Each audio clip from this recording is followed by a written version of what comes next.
Okay, man, no sooner do I tell somebody, oh no, I'm going to be on very quickly, do I run into technical problems, but here we are. Hello, VOD people. Basically thought it'd be cool to do like a little hangout thing because it sounded fun, but also I have just recently admitted to using a different system than D&D for my shorts this entire time. I've been using Shadowdark RPG, which is a dungeon crawl centric, higher stakes, lower powered version of Dungeons and Dragons, basically. Um, I thought it'd be good to give people a chance. Anybody who sees that post and sees me reference in my other short, I'm going to be on for a little while from like 10 to 11, a chance to come in and, I don't know, ask questions or just chill in general. I could also beg for their forgiveness live. I don't know. Sounded like it'd be cool. And so here I am. I'm currently trying to do a smart thing on my phone, though I guess I don't have to. I was going to bring up chat on my phone, unlike last time where I didn't do that, but I just realized I'm not really doing anything else on my computer at the moment, so I guess I don't have to, but it'd be good practice, so. And then maybe, I don't know, maybe I'll just ramble into the camera for a little while about things.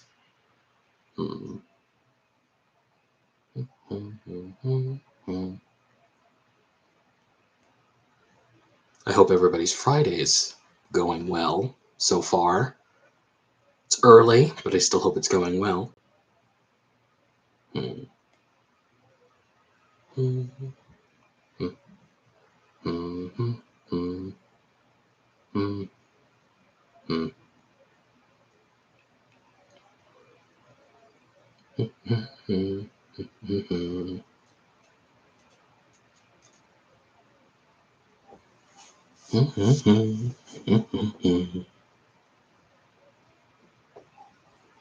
Because I've perched my webcam at the top of my monitor, it's looking a little down at me.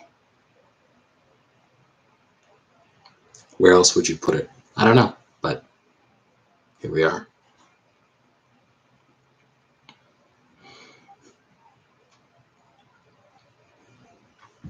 Secret fact for anybody who watches this later, the Moonlit Castle, which is what I'm using for the Robin Goblin quest right now, I actually made for 5th edition. So if we were to switch to 5th edition rules, we would technically be truer to its original vision.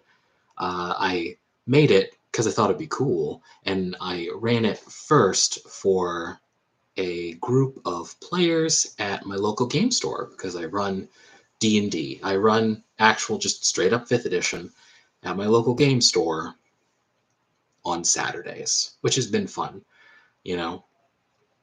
For the longest time I only really played with my own group, you know, and that's cool. And I had limited experience playing with other people like here and there. And boy, let me tell you, it's difficult getting like an actual long-term group together that's not like your friends, but just like strangers or whatever. Story time while I continue messing with my phone. I originally thought, oh, it would be really cool if I could get other people together and I could run the adventures that I wrote for other people. That would be so cool. And I went to my local game store and I asked the guy who owns it, who is super cool, hey, could I do that? Would you mind? And he was like, yeah, totally. Oh, you'll have tons of people who want to join you. You'll have tons of people. And then I put up a flyer and nothing happened. And it just straight nothing. Which was definitely a blow to the ego. Let me tell you, it's very discouraging. So discouraging that I basically just, didn't bother. Like, after a while, I just thought, okay, it's just not going to happen. Fine. I'll do other things, I guess.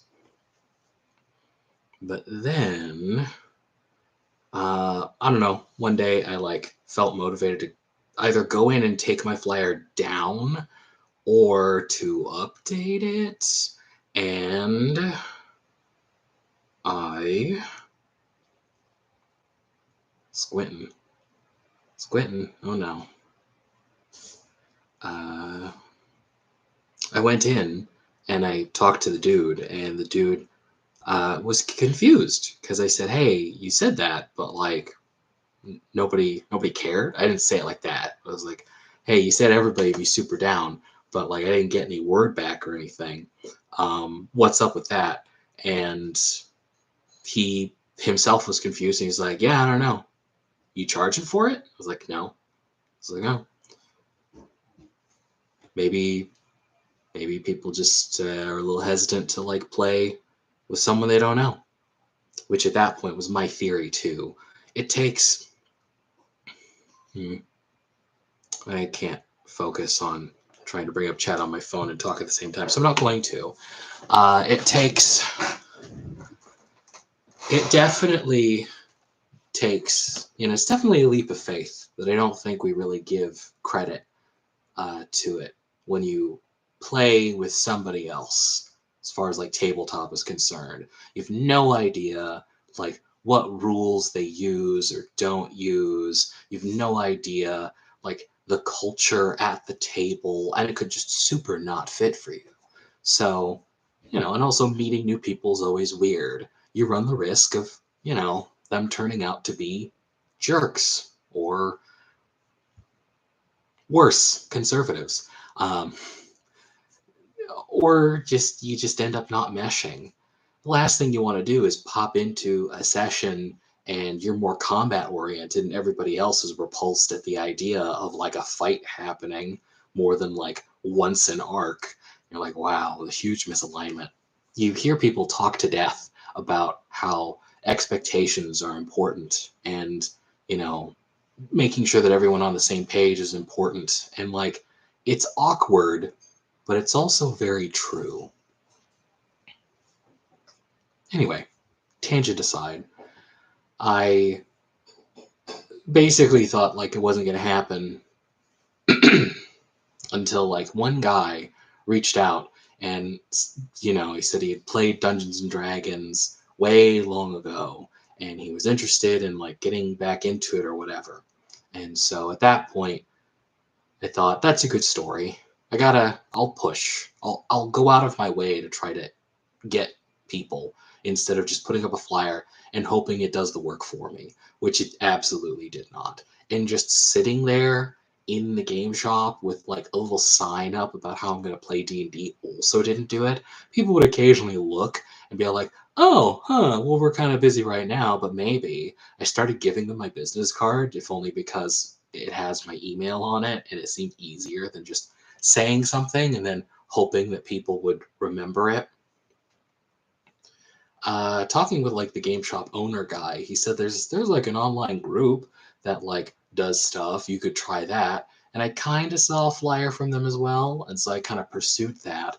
And I eventually found like two people there, and I scraped together a group that was like the guy who had reached out to me, and then like a couple other people who were interested from some meetup group that's supposed to be local to where I'm at, and I think it is.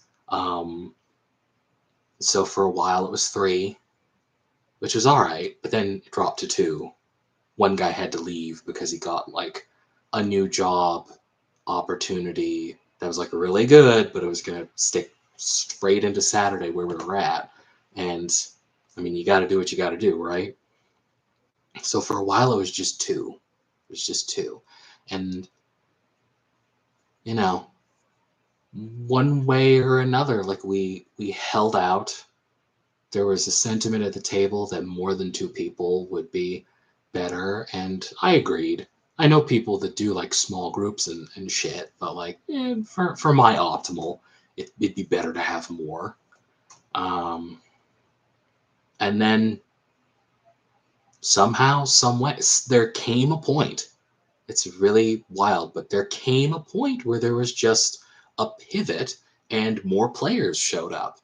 Like, specifically, one person reached out and was like, "Can I come and like watch what like the game is like before I decide on joining?" And I said, "Sure." And then he came in, and then really close together, I got like several more people almost overnight. It definitely wasn't overnight, but it felt like overnight I had people suddenly coming in and asking about it and wanting to play.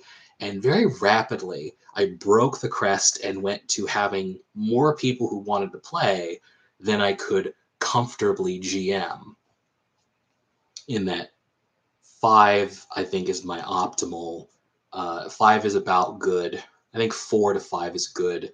And then there was like a person who came in that I didn't want to deny, and we got to 6. And then I was like, okay, I have to stop now. And then it hit. Then there was a 7th person, and I was like, I'm so sorry, man. I'll let you know if I hear about anything, because that's just how it has to be sometimes. And they were cool, you know. It's through email. What are you gonna do? Flame me because I said sorry? I got more people than I want to GM right now.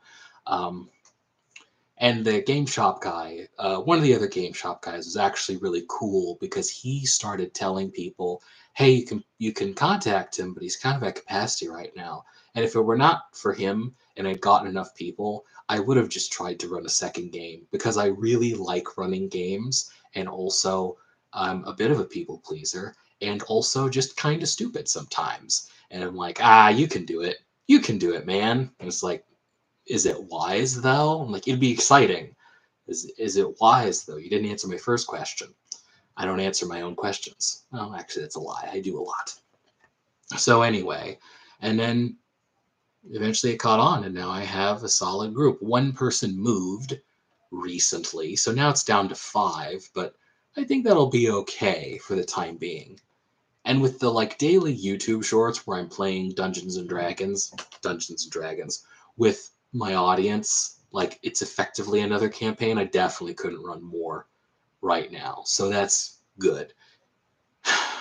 But sadly enough, I think if like a group of 4 or 5 people jumped me and were like, we really want to play, and like even worse, we want to play D&D and we've never played it before. Oh, it would so work.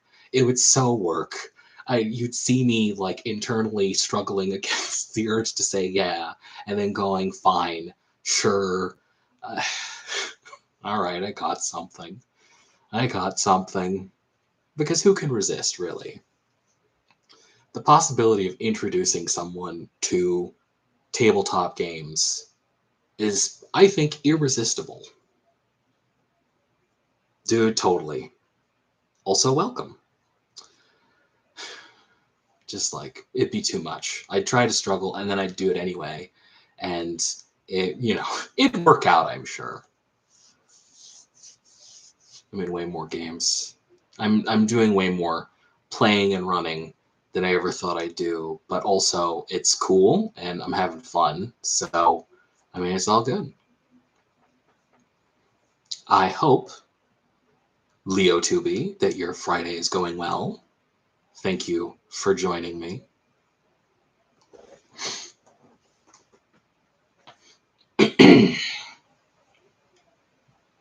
I didn't enable the slow mode, so now messages won't be, throttled. We can hopefully talk more openly, more comfortably. At least that would be the hope. I think, barring any burning questions, I'll continue talking on the tabletop front. We'll continue rambling. I think often, I'd like to make videos about stuff like this, and I don't take the time to do it. But there's a thought that I've had recently that's kind of related to recent events. Um, I find old school D&D very fascinating and very interesting. And I definitely think there's some stuff that like we got rid of as far as uh, modern play that maybe might have been load bearing things. We might be better for it if we kept them.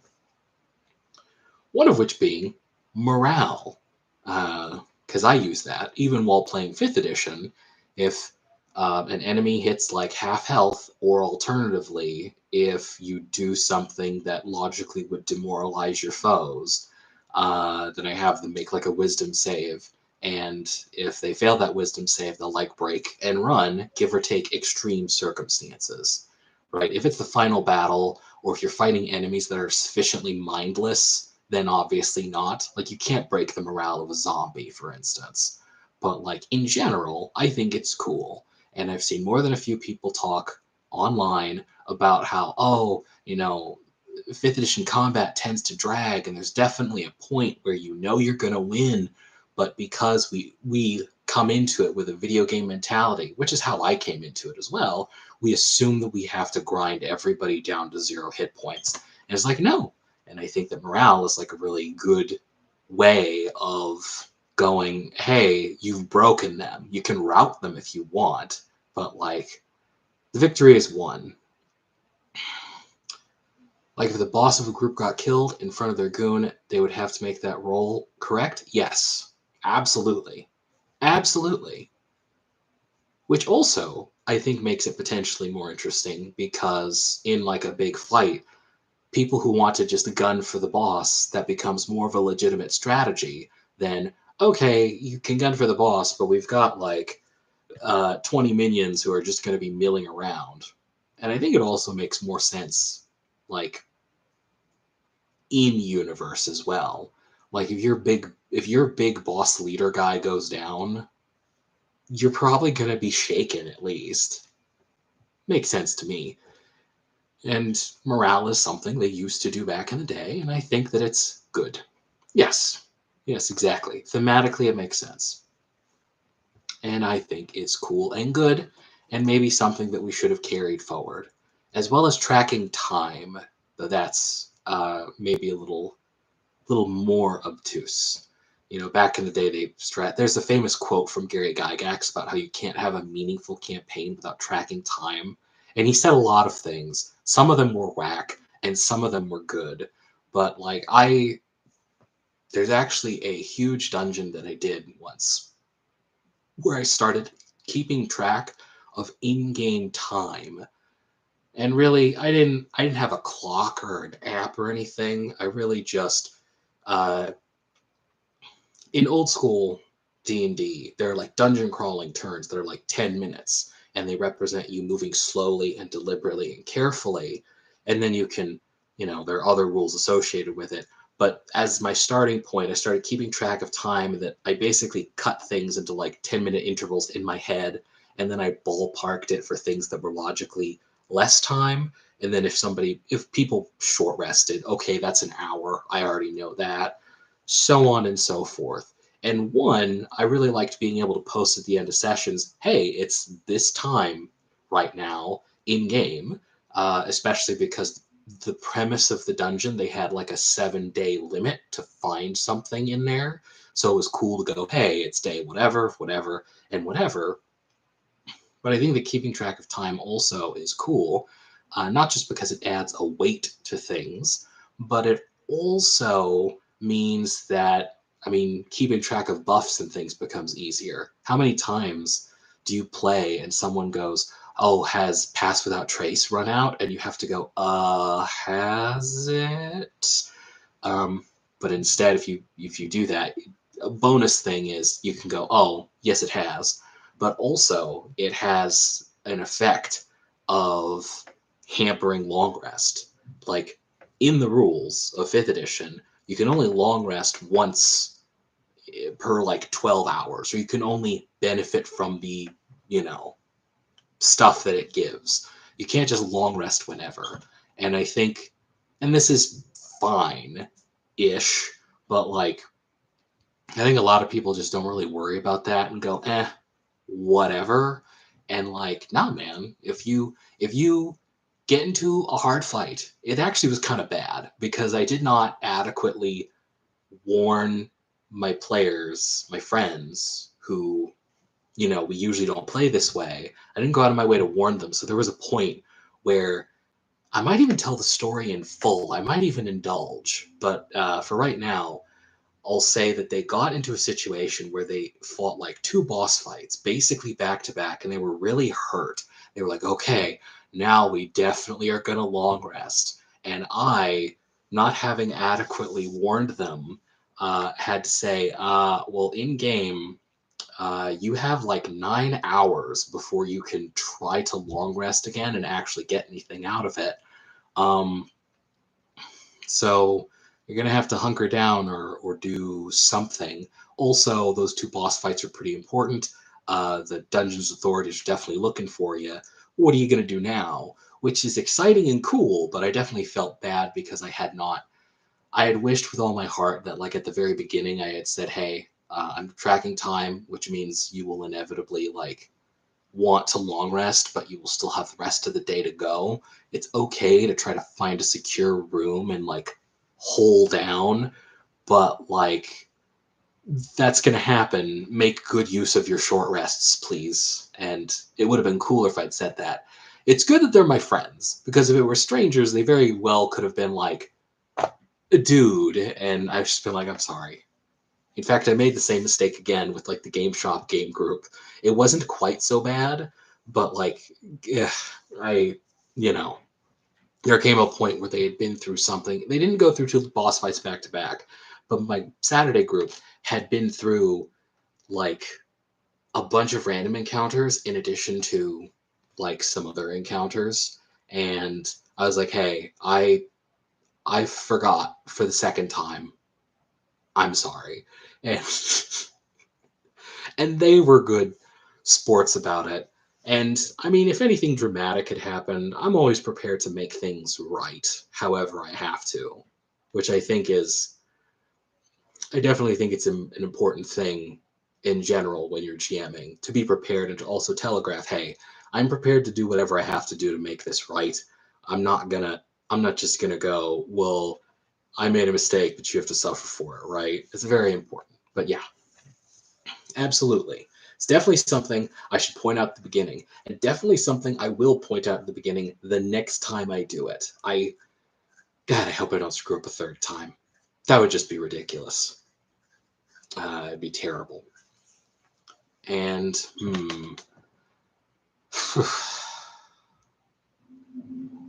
yeah, absolutely. Absolutely.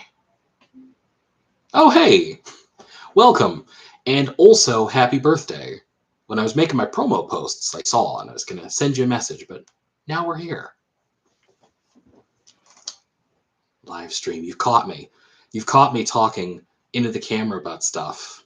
Specifically, tracking time and the effect that that has on like being able to take a long rest, and me totally forgetting to tell both big groups until they were already low, and then going, "I'm sorry, I'm sorry," and I'll do what I can to like make it right. And thankfully, both groups didn't revolt against me violently, and were like, "Okay." Uh, the other one was fucking wild, actually.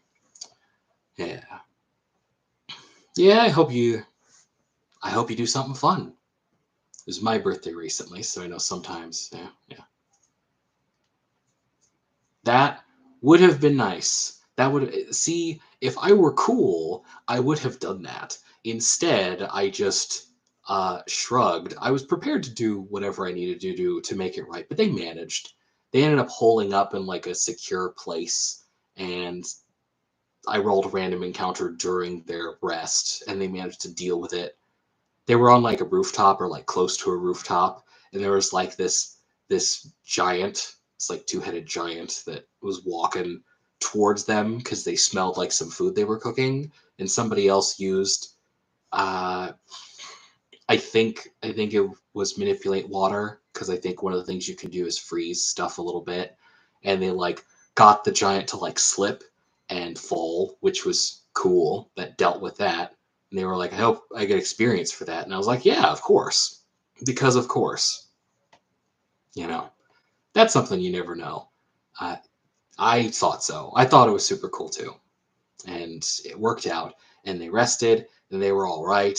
Uh, it's actually kind of funny because they wanted to rest, but there was also an enemy party that was like on their heels, but they had recruited a boss from the dungeon that they were in to go attack that party. So that party was also really weak while they were really weak. And they both kind of took advantage of the time to recuperate, which I thought was a fun little parallel. Like they're damaged because of stuff the characters did.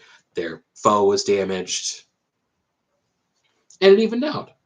It almost didn't even out, but it did in like a really cool way because the enemy party were also like necromancers, and so they of course were like, we're gonna rise a bunch of undead, so we have like an undead swarm as well as our own strength when we get back up.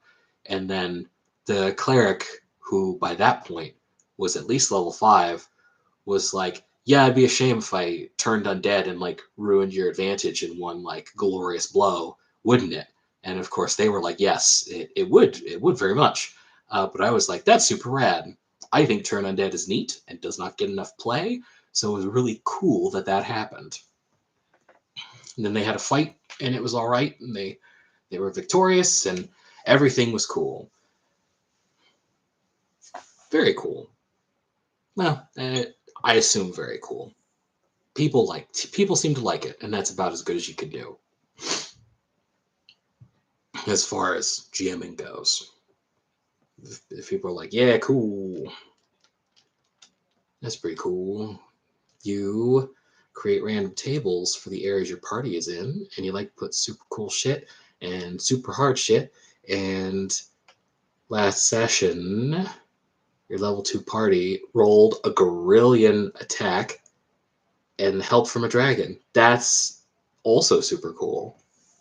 That must have been a pretty rad moment, especially at that level.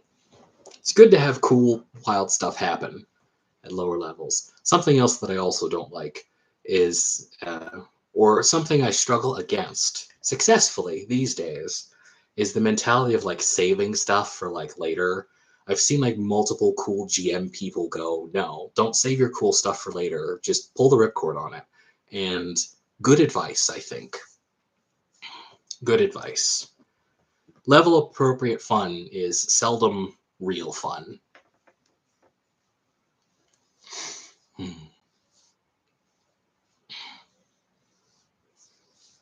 That's wild.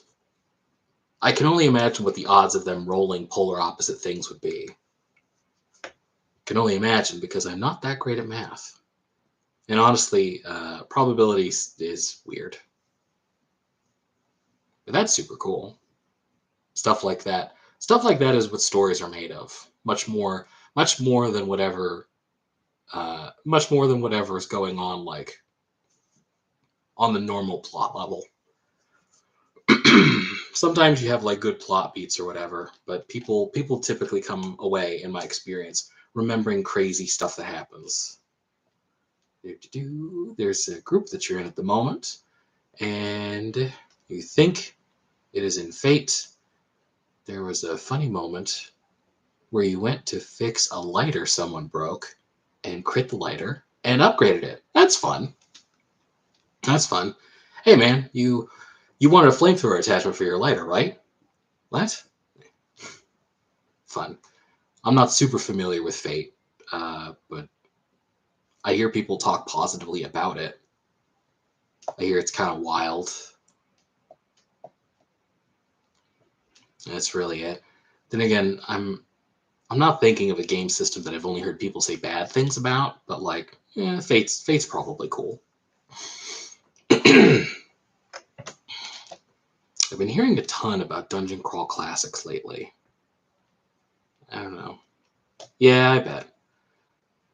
That sounds about right. I don't know if it's just my algorithm, but I've been hearing more about Dungeon Crawl Classics lately, and I would love to try that in some capacity because it sounds cool. I'm intrigued by this Mighty Deed mechanic that I have heard about. It's for fighters. It sounds cool just from the name alone.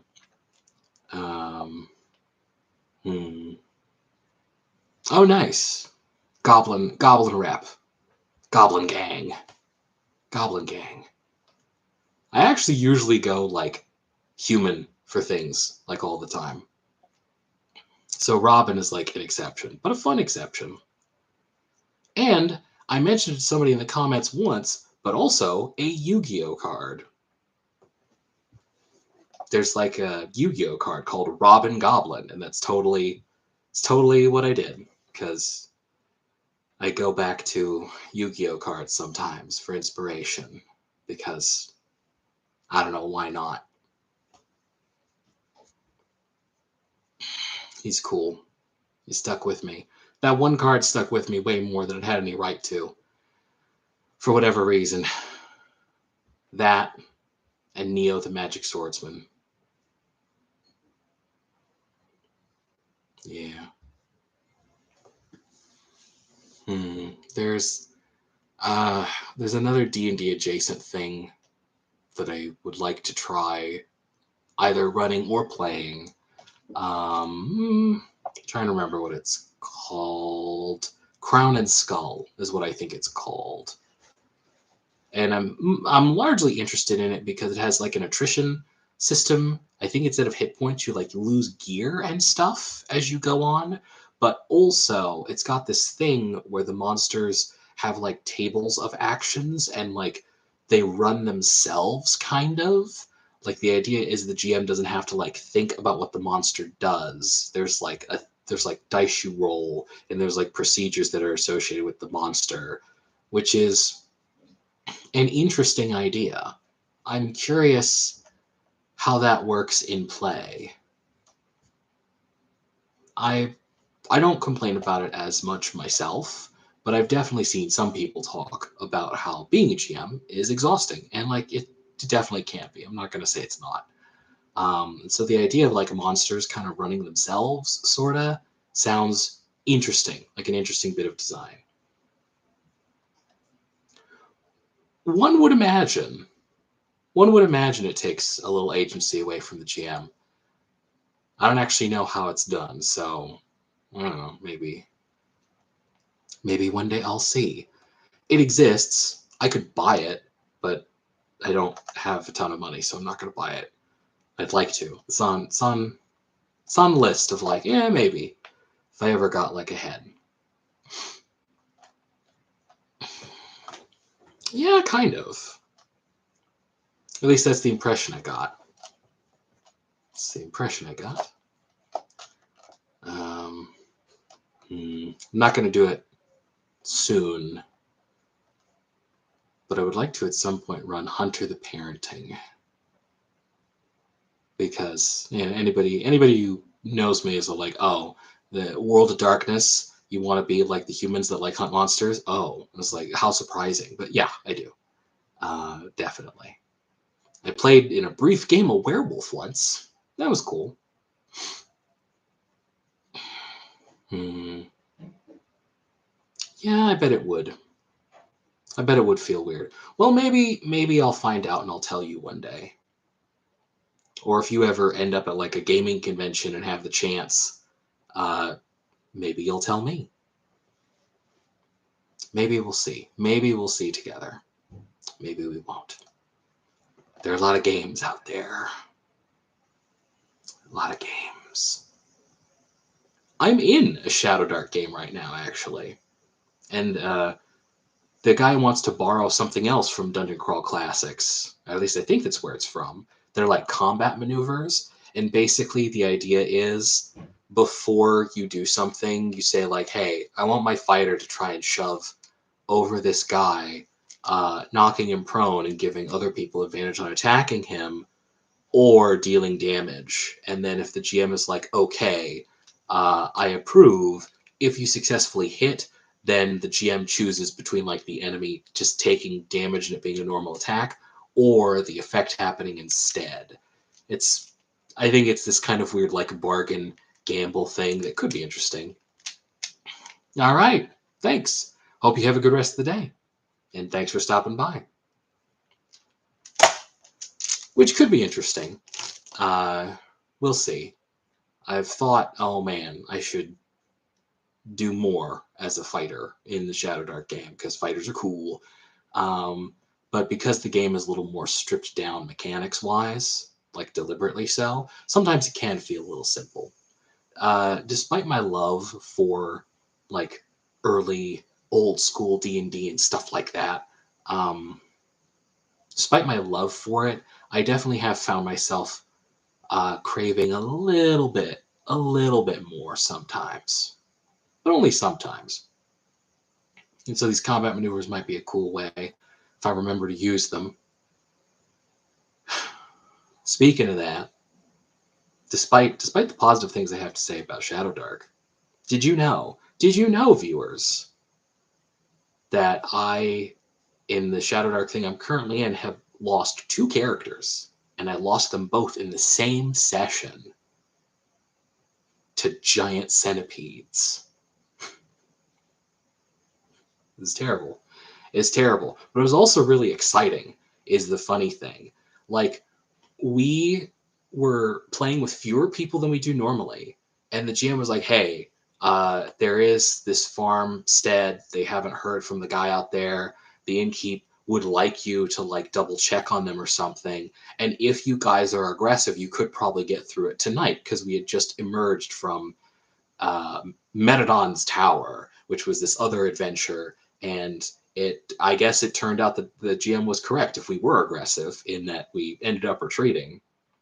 Like, we were playing with fewer people, and the dice were against us. Like, definitely against us. You have luck tokens in Shadowdark where you can give them to other people or use them yourself for one reroll, like per session.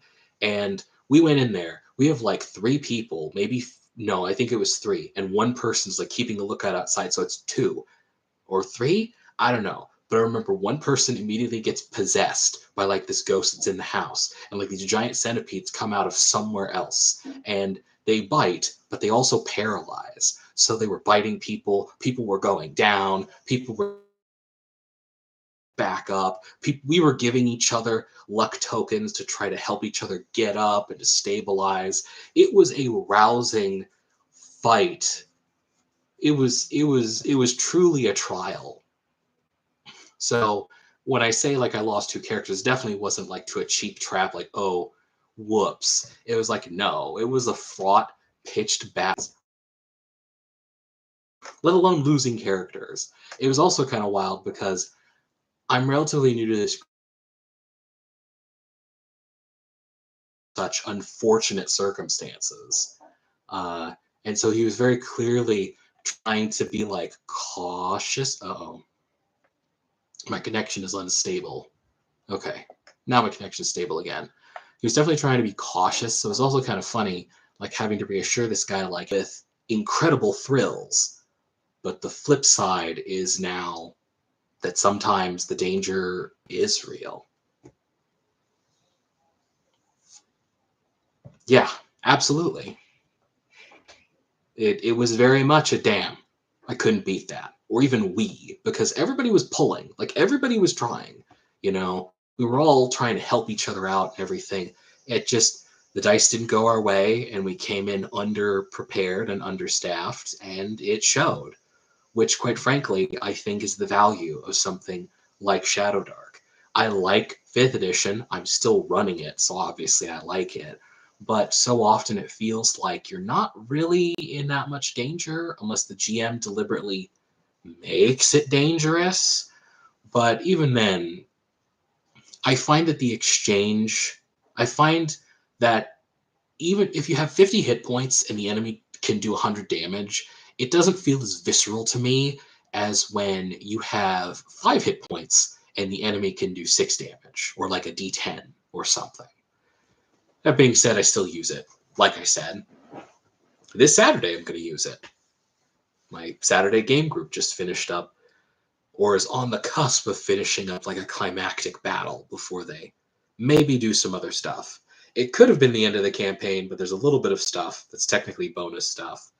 Um, but everybody seemed excited to do it, so we will do it. I actually have Shadowdark tonight. We're gonna. There's some place where creatures like worms with human faces are like doing something, and it's weird. Um, we're playing through. Temple of Elemental Evil, but the GM has supplemented it with like some other stuff. There's this really cool. So far, we've gotten this really cool stuff where we're going around to different towns and we're witnessing the signs of chaos and the rising evil, which has been cool, to say the least. It's been a good time. I have 2 characters who've survived. I leveled. My old characters didn't level. They were level 1 when I lost them. I now have a level 2 fighter who just leveled recently, who I named Jasper because I like normal, straightforward names sometimes. And she hasn't leveled yet, but I also have a level 1 mage who I named Marcel because I got an elven mage and I thought it'd be fun. And Delicious in Dungeon, I think, is really cool. It was extra fun too because the Shadow Dark group, like at that point, had not seen Delicious in Dungeon like at all. So I'm just walking around with my reference character, and people are like, "What? Yeah, sure." And I'm like, "All right." It felt funny, like naming a character Naruto and having everybody just think it's a normal name. Though that'd probably be too blatant. Then again, I guess I could always try it. Shadow Dark has a bunch of like custom classes that people have made, and one of them is a ninja. I'm not sure if like my GM allows it, but I don't know. It could. I found out when I was scrolling through stuff, and I was like, "What is this?" Oh, a ninja. Okay. I don't know what it is, but fucking the fantasy children yearn for Asia. Like, isn't that kind of weird? To go on a side tangent, isn't that kind of weird? I don't mind it, but like even in the early days, there was like the monk class introduced. Here we have this fantasy game, and someone's like, but I wanna do martial arts. I want to do kung fu at monsters, which is an admirable goal, but like there's that. Not too long ago, I was playing like this dungeon crawling video game, and it's a remake of like the class. It's a remake of one of the classic wizardry games. And I remember at one point, you just start running into samurai, and I'm like, okay, I don't mind this for sure, but it definitely is a little funny to me. It's like, yeah, you've got your classic fantasy enemies: skeletons, zombies, bandits, rogue samurai. Hmm, one of these things is not like the other. In fact, when running, when running my moonlit castle for like the other group, there are times where I felt a little insecure. It's like, oh, this must look so weird. We're playing a fantasy game, but now we're in a Japanese castle. We're dealing with Tengu and other things, and then I just try to tell myself, well, you're on par with other people in the past. You can't, can't be that bad. And nobody seemed to mind. Like I definitely didn't get any looks or anything. You're cool. Oftentimes when you're running a game, you're cool and you don't need to worry. You should definitely take in what people are saying and how they're reacting to things, but like I mean, most of the time you're fine. It seems. It seems. Um Now, I think I will, since I'm still talking to the camera, I have wanted to make a video before but didn't about something in particular, problem players. I bet if I made this video, it would get like views, but oh well. Something that bugs me is there are so many people out there who put up stories about how, oh, teaching that guy a lesson or whatever, and like that's fantasy. As far as I'm concerned, that's fantasy. And in fact, when you have a problem player, the worst thing you can do is try to teach them a lesson with in-game consequences. From personal experience, I know that a problem player, a real problem player, has an inexhaustible amount of energy for trying to do whatever they want to do. Doesn't matter. And if you try to teach them by going, hey, You're going to rob the store, guards are going to come after you. You're communicating to them that if they can get around whatever in-game thing is stopping them, it's okay to do what they're doing. So they will go, okay, I'll find a way to steal that gets around the guards. And then if you keep trying to use in-game stuff, you'll spend more and more energy. Oh, well, these guards are really perceptive. Oh, well, what if I get like invisibility? Oh, well, these guards can see through invisibility. Oh, well, what if I get an invisibility that can't be seen through? It's just going to continue. When you have a problem player, it's such a thorny subject because truly the only way to deal with them is to approach them. Yeah, yeah, you can't. They're just going to persist and they're just going to have more patience than a normal human being. And I know that because I dealt with a guy who, no matter how many times we told him, hey, you only get one action, he would always try to take more and it just didn't matter.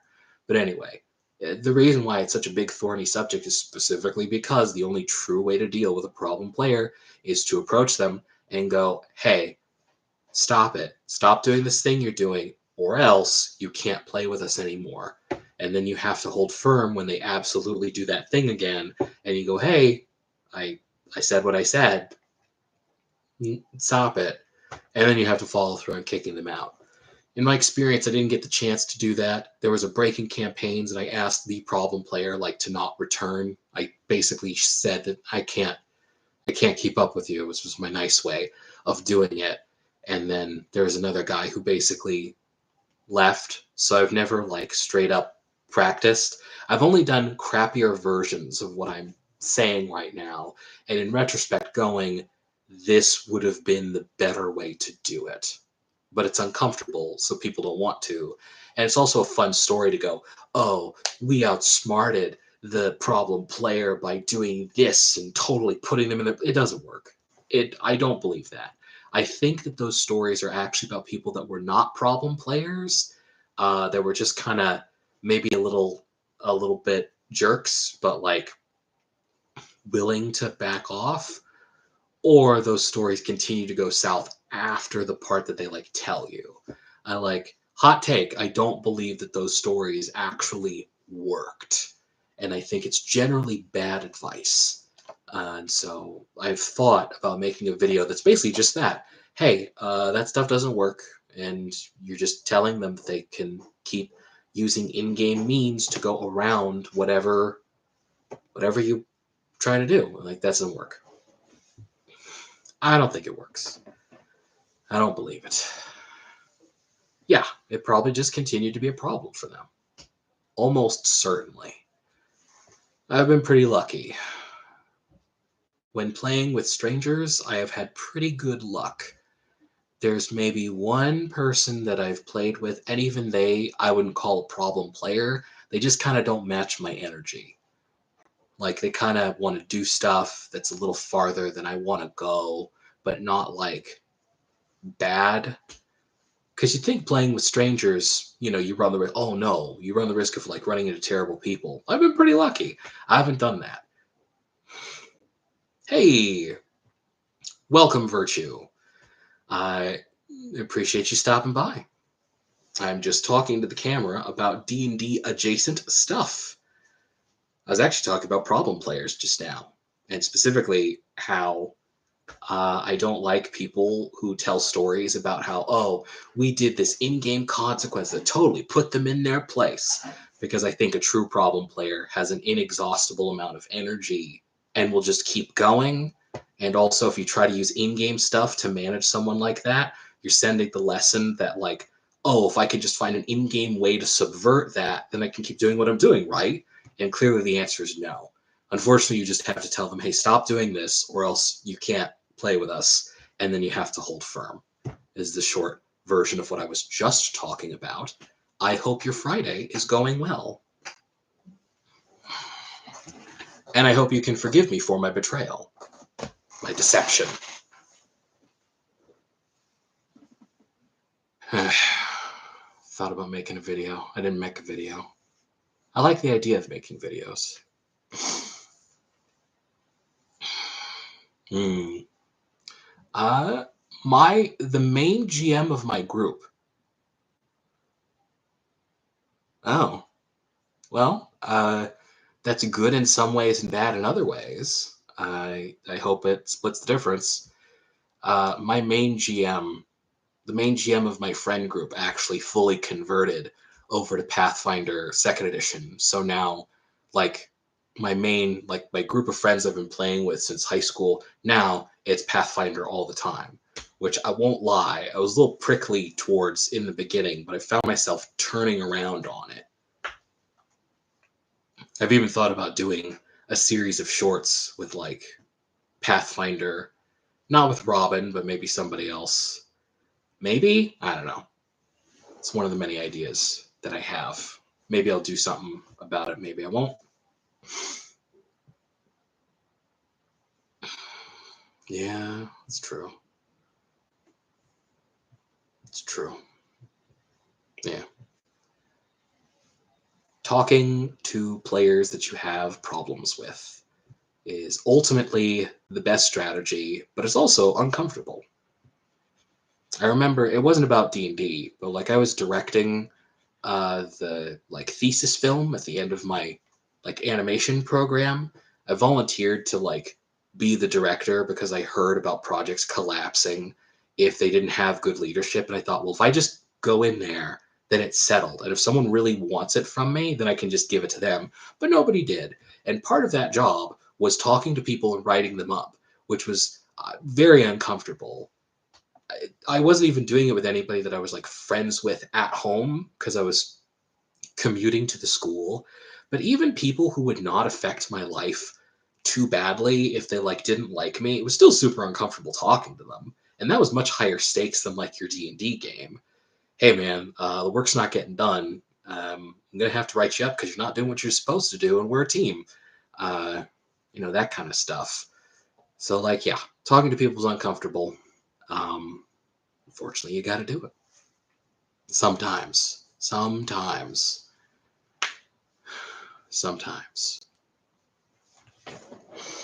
Mhm.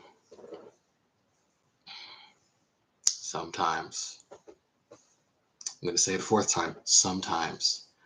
Um, that was an experience. That was an experience in and of itself. I could make like a story time video about that and directing and whatever and my time with that. But honestly, I'm pretty busy, so I might not. But yeah, you never know. Right now, I'm just doing the shorts.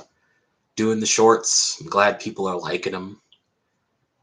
I was actually pretty surprised when people commented. Fun fact. I've said this I think before somewhere, but like originally when I was doing like the Robin Goblin style shorts, the first time I was posting, I thought, okay, so probably no one's gonna comment, but like I'll just get one of my friends. I'll just wait until like the evening, and then I'll get one of my friends to comment if I really need them.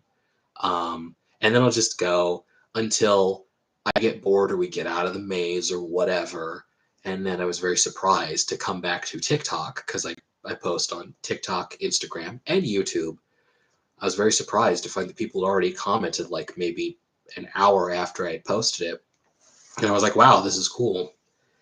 And then, YouTube got good play. Mm.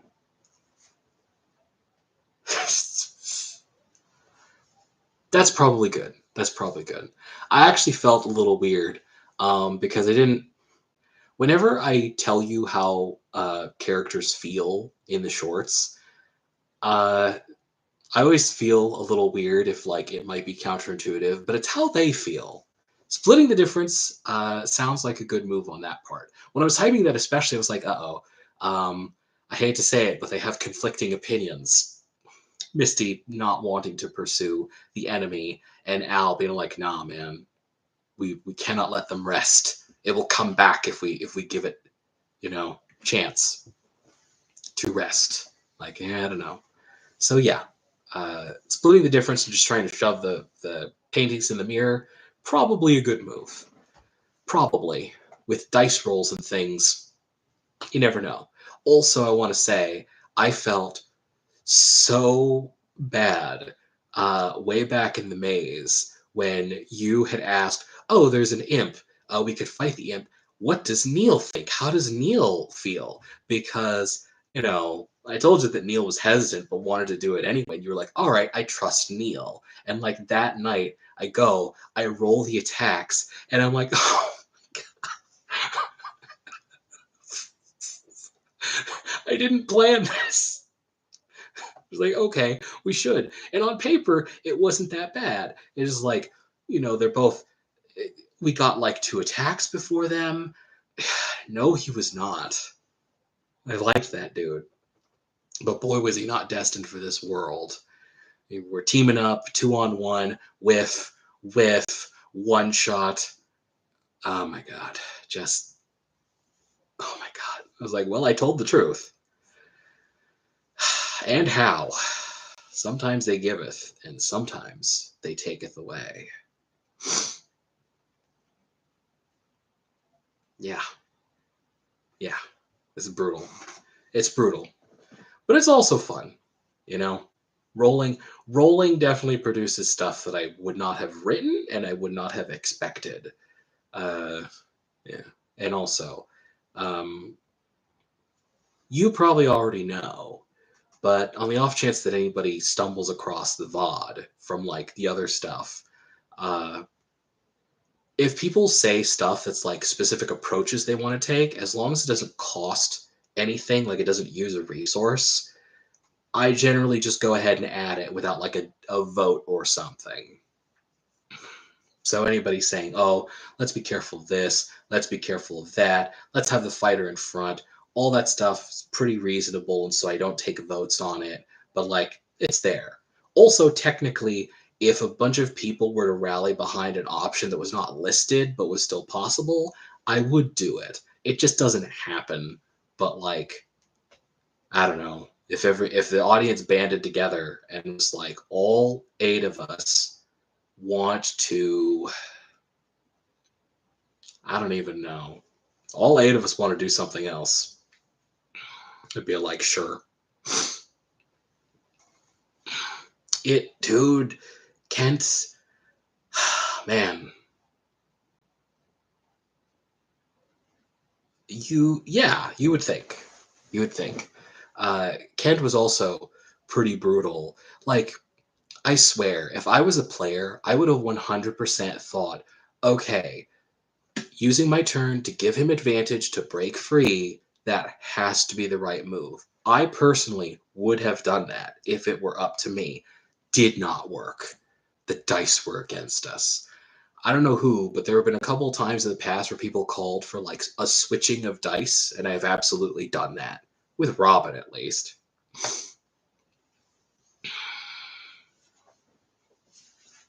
Maybe. Depending on the enemy, a silly dance as a distraction might work. You never know. You never know. Oh, man. Yeah, the statue. Sadly, the statue is not Kent. Might have been interesting if it was.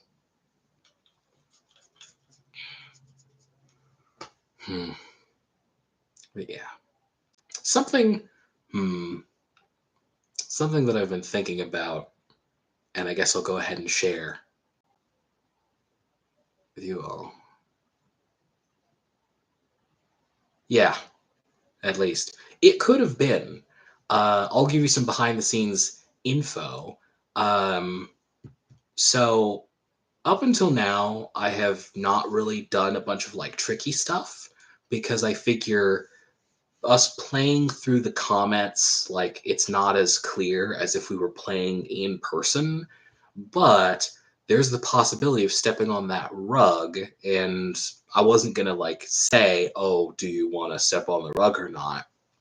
So actually, when you entered that room, I rolled randomly to see who went in first because I could see, both odds. I could see Robin going in first, I could see Kent going in first. And so I just rolled like a d6 and I did like evens odds and it was Kent first. So it actually could have been Robin, which would have been crazy.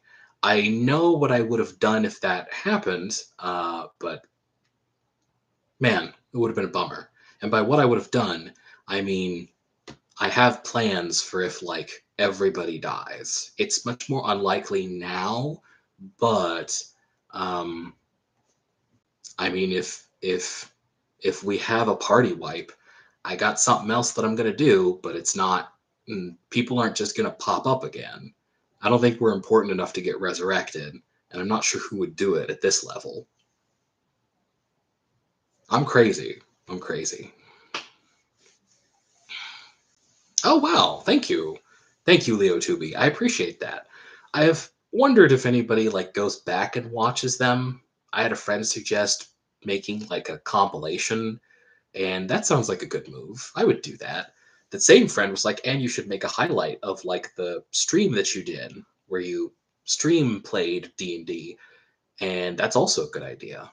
And if I were smart, I would carve out the time to do that. But well, if I had the time to carve out, I would do that. I'm not super busy, but I've been busy enough I haven't like sat down and done that. But it'd be cool. I appreciate you watching the shorts in the backlog. That's true.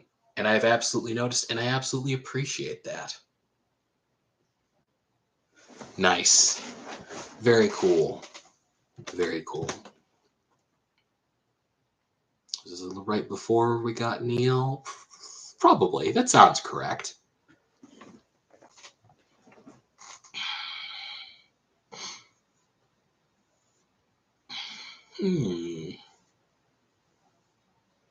Oh, damn.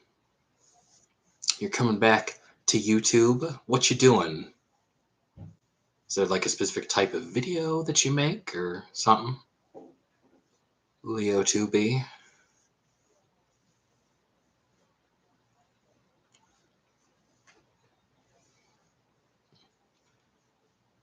I originally said 10 to 11, but I'm not gonna. I still got time, so I'm gonna hang out. In case anybody's watching the clock and wondering. I'm basically gonna hang around until I have to like go to work. Oh, Minecraft video. That's cool. I remember when I was looking for references. That's cool. Minecraft and the very references after that. Neat. I remember when I was initially making the Moonlit Castle map. I was looking for references for like the inside of Japanese castles so I could like use them as reference. And I remember one of the things I came across were people who made such castles in Minecraft. And I was like, huh, that's cool. They didn't have floor plans posted or anything, but it was like, I made this in Minecraft. And I'm like, that's cool. That doesn't help me, but it's interesting. It's interesting. I never got into Minecraft personally, but I mean, I'm the outlier. It's very popular. Yeah. So, yeah, I'm here. Uh, any burning questions about the series or otherwise while I am face to face with y'all? I have plenty of things that I could continue talking about that are like role playing wise, um, and stuff that's not role playing wise, but I won't divert too much. Yes, actually.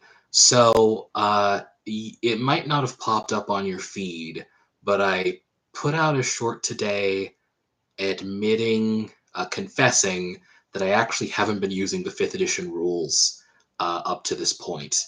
I have been using rules from a higher stakes, lower powered, uh, like offshoot of D&D called Shadow Dark RPG that's made to be more dungeon crawling focused.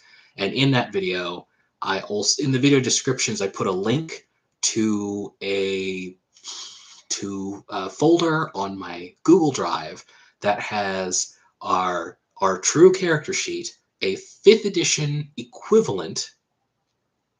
Nice. Well, that's cool. I'm glad. I won't lie. I think I say in the short that I thought it would be funny to put D&D in quotes in my titles and then reveal one day it wasn't D&D actually. But then I slowly became worried that, like, oh no, what if people will get like mad and leave? Um, and I'm willing to switch over to fifth edition rules, like if people would prefer. Though there's some stuff that I am going to keep. But anyway, in the descriptions of that thing, there's a link to the Google. There's a link to my Google Drive that has a Google Doc with a rundown of relevant differences, as well as our Shadow Dark sheet and the D&D fifth edition equivalent sheet. And I think from now on, instead of posting in the description what our inventory is, I will just have that sheet, or maybe I'll make a Google Doc.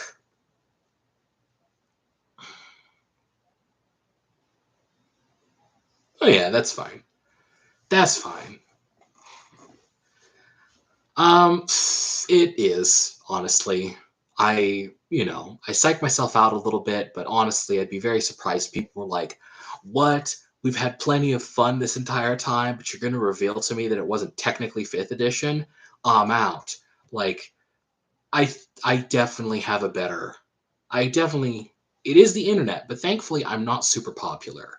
I think I'm definitely still in the phase where I have like mostly like cool into it people who are like, yeah, we're here, it's fine. But I mean, I'll change the fifth edition if like people would prefer.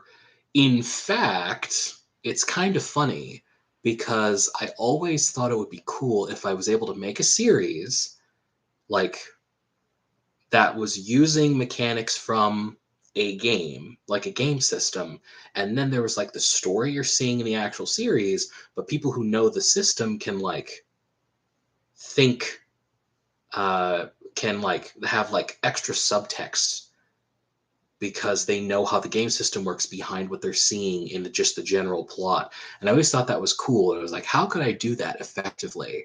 Only to come to a point where I start making these shorts and people start going, oh, can we dash and disengage? Oh, we can sneak attack, right? I accidentally achieved what I was after in a place where I didn't intend, which is kind of a funny, side thing. Like, oh, geez, how funny. But yeah, from now on, I'm gonna have like that sheet up so people can look at it more directly, and I think I'm going to just directly start talking about mechanics. Up until this point, I thought it was maybe a little more, uh, I don't know, maybe a little more interesting. Yes, yes, you were. Um, but along the way, yeah, along the way, there were other people who would occasionally ask about stuff. And, eventually I was like, all right, I think it's time now to come clean, especially since Shadow Dark uses roll to cast. So I felt like that would be very apparent. In fact, if we had picked up Kevin instead of like Misty, oh, actually, some fun extra behind the scenes things. Um, in Shadowdark, you can spend money to carouse, which means you roll and you party, and you can wake up with like good but also bad things happening, and you get bonus experience. Yes, Rico, sneak attack, absolutely. Um, we got Misty because of that table, actually, because at the time, like we rolled to party hard, and so we got bonus experience for like partying hard, which pushed us over the limit, and Robin's level 3 because of that table. But also, the votes for just Al were more numerous than the votes for Misty and Al or Misty. So we officially got Al. But then when I rolled on the, I hear that bomb focused alchemists are actually really good in Pathfinder. I've heard the good things about them. Um, but anyway, um, but when I rolled on the table, I got, you party, you wake up, you ended up being bilked for 10% of your wealth, but gained a priest ally. And I was like, okay, this might seem a little cheap, but Misty's right there. Who else could this result be referring to, right? So it's actually because of that chart that we have like both people now instead of just Al. Yes. Task failed successfully indeed. I was like, yep, absolutely. I also just think it's a cool mechanic, you know? You can't take it with you, right? I dislike in 5th edition how people just end up with a bunch of gold they're not using anything on, especially if you don't have people buy magic items, which I typically don't. If only because I think it's cool to quest for magic items. But then you get people who are like, okay, I had a terrible experience in like a Final Fantasy tabletop game where people would just buy the best gear for their level because I didn't think about it. And I was like, okay, but then what loot do I give? And the answer was none, I guess. Use items? I was like, wow, this sucks. The Final Fantasy tabletop game, I have some fond memories of, but that is not one of them. Nice.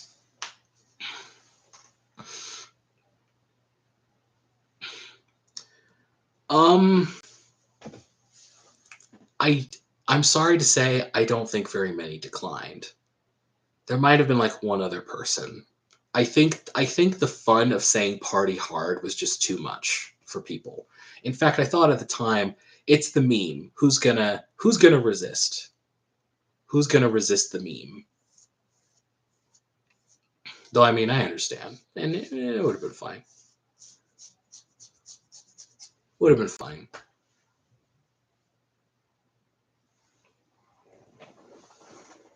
Who can resist? But yeah, partying hard.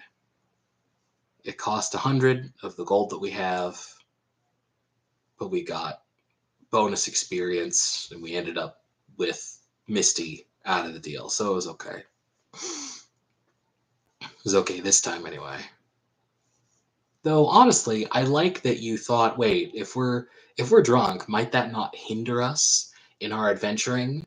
I love to death every person who like thinks about this stuff deeper, because that's good. And honestly, sometimes it's really good. I don't know who it was, but like trying to trap the rug in the mirror was actually a comment on like the TikTok version that I uploaded. There was somebody in the comments who was like, "Hey, could we try to like trap the rug in the mirror?" And I was like, "That's awesome. Next turn we get, I'm gonna make that an option." Hmm. The illusion of choice. You give them a mysterious choice, and 99% of the time, the majority of people will vote for that. Yep. It's either the mysterious choice or the thing that you didn't intend to be a choice. You can have these other paths, and then like some guy in the corner, Gerald. Sometimes people be like, Gerald. That's also mysterious though. And like you're here. Will you talk to the Dark Rider? Will you talk to the Merchant of Souls, or will you talk to Gerald in the corner? It's like clearly Gerald. Come on, what's he got going on? Tell me. Tell me. It's mysterious. I'm wondering what people will do today. I've seen some of the votes for today, but not all of them. Will we end up pursuing that fish into the painting? Oh, that's always a classic. I would like to talk with a waitress and flirt with her. Classic. Classic player shenanigans. Classic. I wonder if we'll end up entering the paintings or if we'll do something else. We could leave. We could leave. Yes. At least no one so far. Though I guess, I don't know. I try to keep I try to keep the choices per video to 3 because I feel that's cleaner. This one time I wanted to include it because I mean you could just leave. And technically you could just leave at any time. Like that would be something. If like a majority of the audience came together at any point were like we want to leave. Like we would. It'd be weird. It wouldn't be weird. I don't expect it to happen, but like leaving retreating, um, always options. I don't expect anything like this to happen. Well, I'm glad. I want you to accomplish getting the Cloak of Night. In my biased opinion, I think it's cool. Oh, jeez. More bodies. You mean friends? Body, yes. Of course. Of course. Well, who knows? Maybe you'll have your chance. I didn't see anybody say this, but I was thinking to myself, when it came to like recruiting allies, someone absolutely could reason, hey, it doesn't matter what the costs are for these people if they die before we get back, which like would technically be true if you do like this weird like lethal run where you're like, okay, I'm going to deliberately get them killed so I got all the help but like didn't have to pay like most of them. That would be scummy, but at the same time entertaining. I didn't see anybody do this, but you could use that logic. All of them, recruit all of them. They're not all going to make it. I won't have to pay all of them.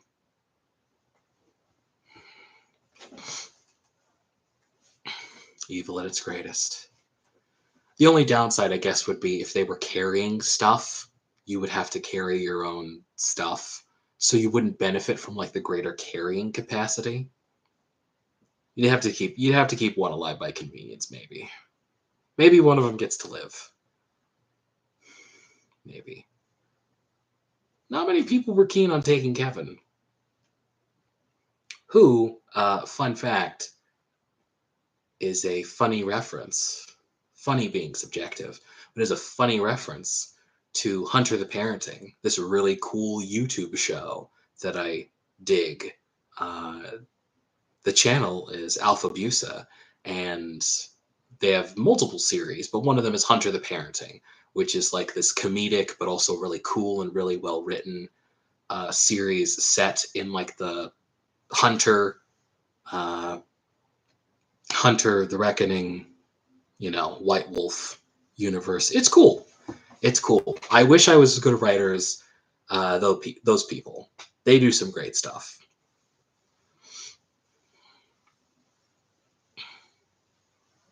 It's more kind of chaotic. The average goblin enemy is every part the alignment chart at once. I mean, these can be facts. These can be true. Goblins can be many things. It's not the same because I hadn't started the shorts yet, but I've actually used Robin as like an NPC before. And funnily enough, one of the times I did recently, the players tried to rob him. So it was so undeserved. But I guess that's also typical player shenanigans. Oh, some little guy. Let's hold him up. Let's rob him. And boy, did they. At first, it looked like they were going to kill him. I was like, oh, that's. I mean, it happens sometimes, but it's mean. Yeah.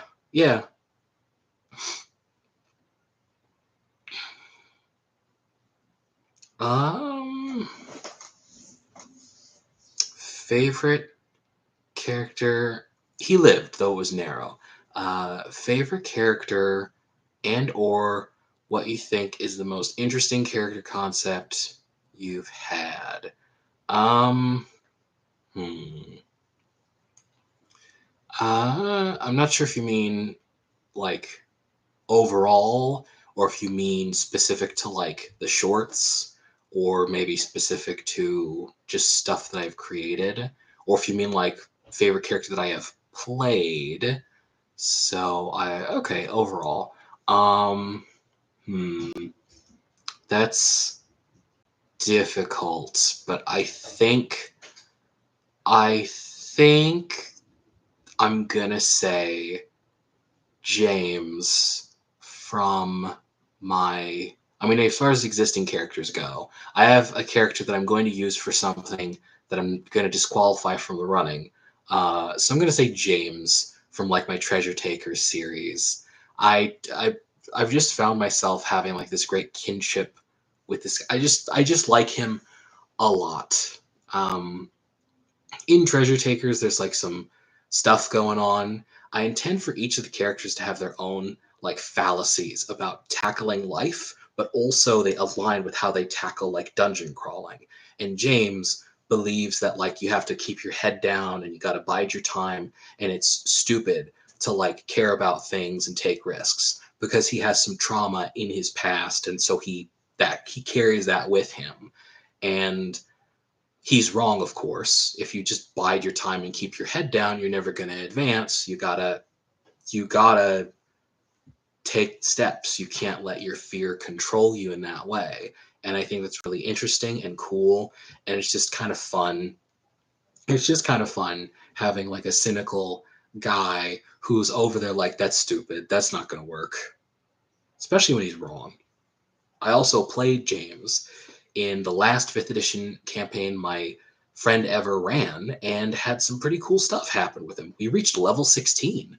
There's some stuff I'm absolutely going to be using in the series that happened in that campaign. It was very cool.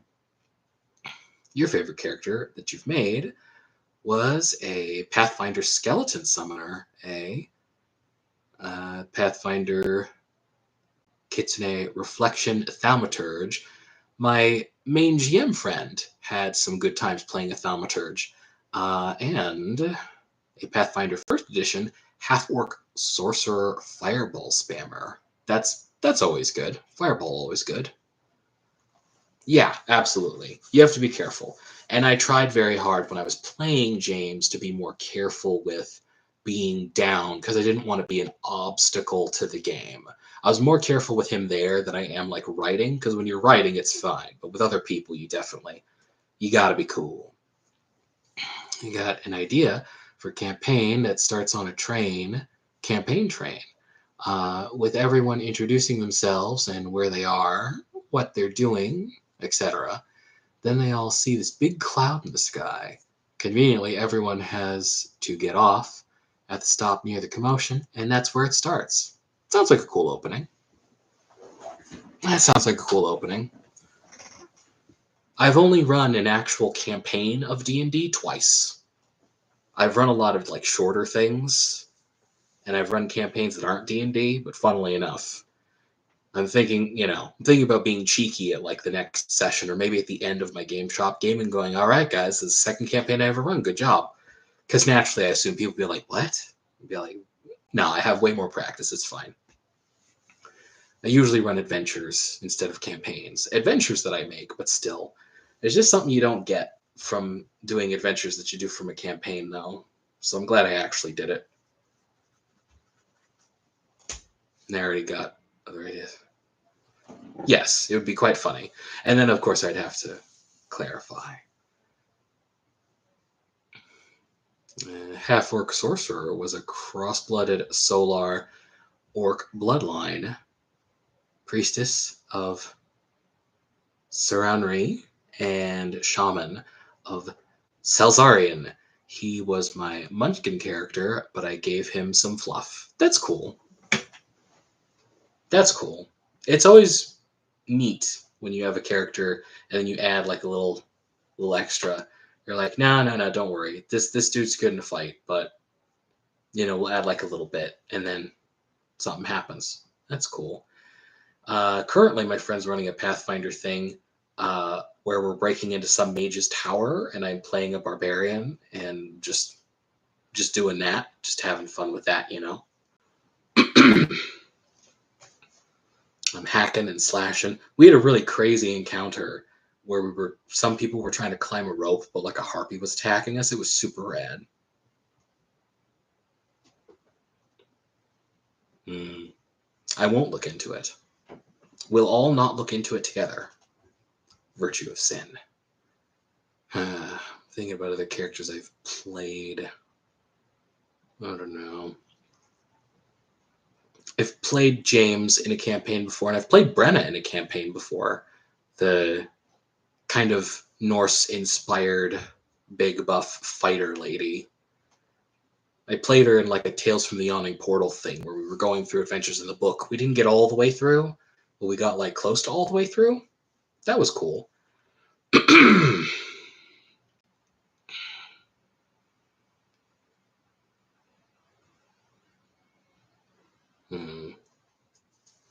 could be cool. Campaign where everybody's headed to a big city for one reason or another, and then they get roadblocked. That could be cool. Good a start as any. Campaign starts are hard. How do you do the good start? One must wonder. Mm-hmm.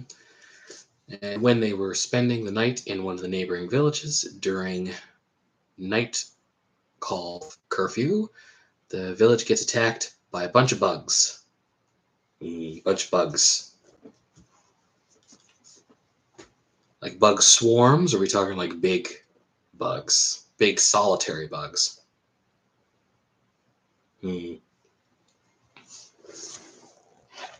One, the other? Both? Big bugs, swarm of big bugs, big creepy crawly bugs. Sounds brutal, but potentially gripping. Swarm of big bugs. Damn. You really gotta watch out for those. I mentioned it earlier in the stream, but in the Shadowdark RPG game I am currently in, I lost 2 of my characters in one session, 2 bugs. But it's just a pair of giant centipedes. It was a pitched battle, but unfortunately the dice were against us. And one of us got possessed by like a ghost that was also in the house. So once one person's possessed, people are swinging, and we're going down and getting paralyzed. I'll never look at the giant centipede stat block the same way again. They are now my mortal enemy.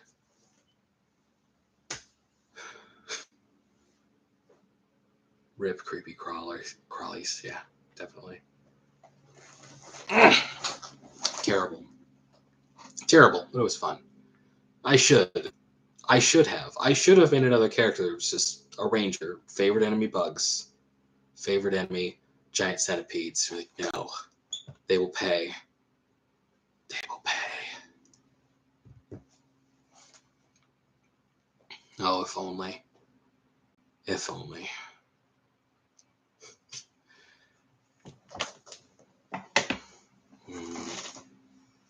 I'm gearing up for an adventure into hell for my game store game. Though before that, I'm thinking I'm going to run through White Plume Mountain, because out of the Tales from the Yawning Portal collection, White Plume Mountain was pretty cool. I thought, that's cool, we'll do that. My friend, funnily enough, who only runs Pathfinder now, is also gearing up, though it's not going to happen for a bit, for like a hell style thing, only it's going to be like Diablo inspired. He's been talking about all this cool stuff he's going to do for it. And I intend on playing Robin in it. Like, it'll be the first time I've actually played Robin as a character, because he's like, we need a thief. And I'm currently in my thief era. And so I told him I will do it. I will be Robin. Robin Goblin.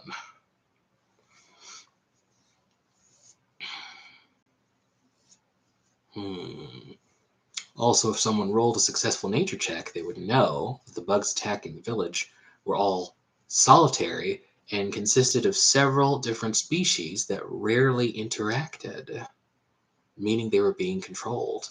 That'd be interesting. That's an interesting hook. And yes, Robin. We'll see how Robin fares. Pathfinder Robin. So I'll have to do my best to construct him well. And hopefully he will do well as well.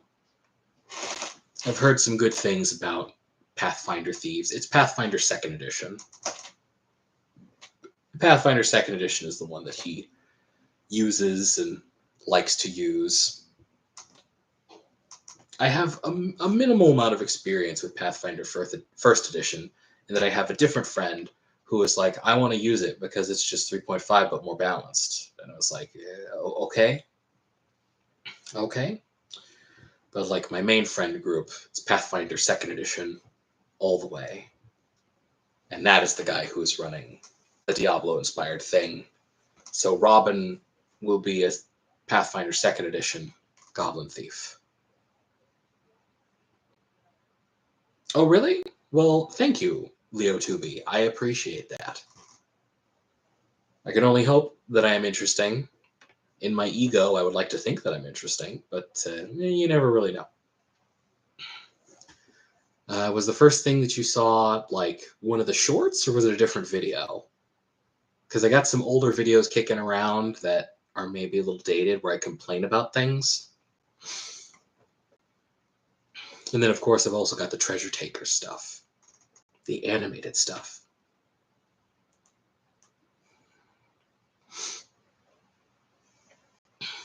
Nice. Well, that's good. It's my most recent stuff. Rogues are really fun in Pathfinder 2nd Edition. Definitely get used to skill feats. You get a bunch of them. Literally one every level, you say. Interesting.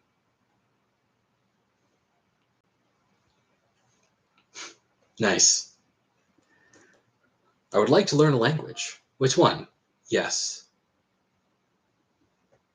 It must have been fun. Different languages don't come up as often as maybe they should, I think. So if they did in your experience, then good. You got good use of that stuff.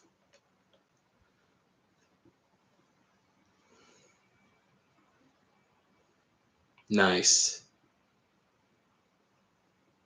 Oh, nice.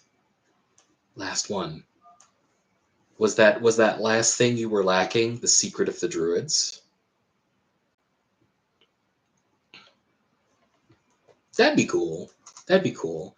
In fact, I had a friend who was telling me like, "Man, your series is really cool. If I ever do anything like it, I'll try to like stay out of your territory or whatever." And I was like, "Nah, go ahead. Do whatever. That'd be cool." Like as opposed to other things where I'd be a bit bummed if someone was doing them better than I was or whatever. This is maybe it's because I'm in the headspace of this is just running D&D with your comment section. Everybody runs D&D games, but like I wouldn't mind at all. I think that would be very cool. I dig it. Anybody who wants to do it. I don't own the format or anything, but they have my blessing if it mattered. I think that'd be really cool. Yeah, not really. Not really. I think it'd be cool. I'd totally love to see that. In fact, if I do it, it's probably not going to be for a bit, but I have thought that it would be fun once I got to a certain point with like the Robin stuff. If I ever got like tired, maybe I would make one where I just be like, okay, I'm tired for a little bit. You run something. And I don't know. I don't know. Maybe if I was smart, I would have collaborated with someone who would then go, okay. I don't know. That'd be cool. It's like, yeah, no, I'm tired. You run. You run. You know, it's probably not going to be for a bit, though. I double check with myself quite frequently about, like, hey, is this cool? Am I still good for, like, whatever? And the answer is yes.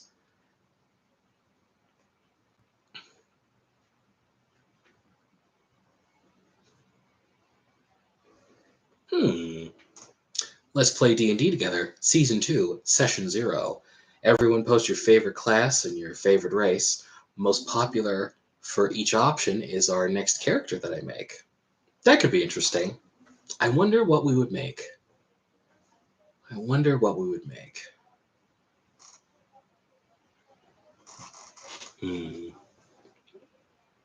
Legends of Avantris. Their animated shorts are really nice and funny. That's how it happened. I was scrolling after one of their shorts and you popped up. That's cool. And if it's who I'm thinking of, that's also like extra neat. Because I think they're who I'm thinking of. Because I also sometimes see like animated shorts. They're pretty brief. I'm trying to think of distinguishing characteristics, but whatever. How many animated shorts of like D&D are there out there? Probably not that many, especially not that are like actually animated instead of like animatic, where it's just like still drawings, like I am doing. Oh, that was not what I was thinking of, but I have seen the ones with the space clown.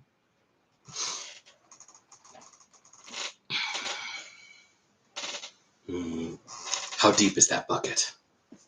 I'm not sure I've seen that one. Maybe, maybe not. Maybe, maybe not.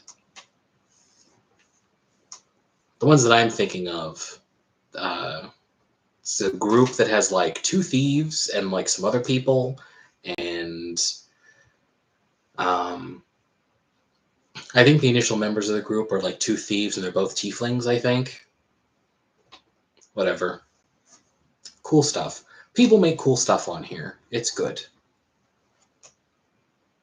They deserve recognition. They deserve recognition.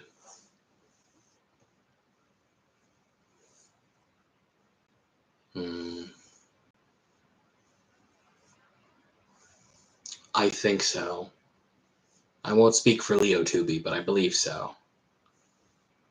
Yeah. It's not,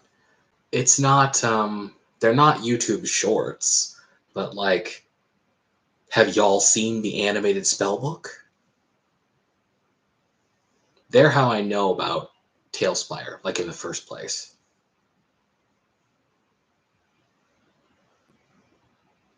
Yeah, super cool. I used Tailspire for like the D&D stream that I did like last Monday, because I saw it. Like I remember him doing the ads for it, and I thought it'd be something better to look at than like Foundry and like tokens moving around, and it was.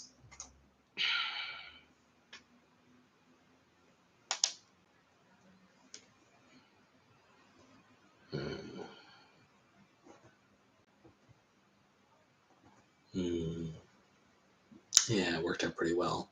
People showed up, people played. The stream where I played D&D with like the chat, that was 5th edition. And that's been 5th edition from the start. I just don't think it was super apparent because it's just a fighter guy. Level 1 fighter. Kind of hard to tell if it's any different between systems.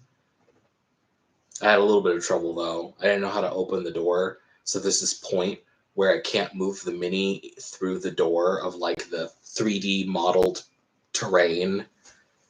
I'm like, oh no. Player's greatest enemy. The door. How will we ever get past this?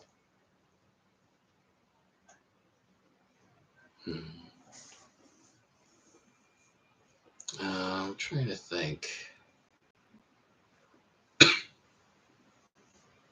It's not always D&D, but there's yeah, I remember that. I only saw the first season, but I definitely remember watching it and their struggle with the door. And I thought to myself, yeah, that absolutely happened.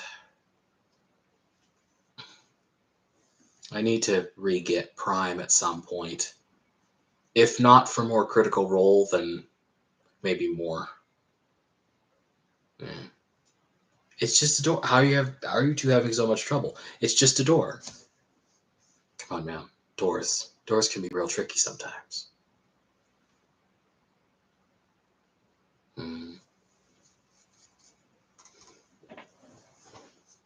Truly the greatest enemies of players the world over.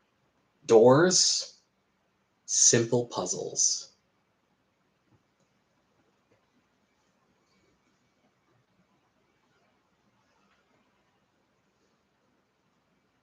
Kaboom? Yes. Kaboom. That's one way to do it, right?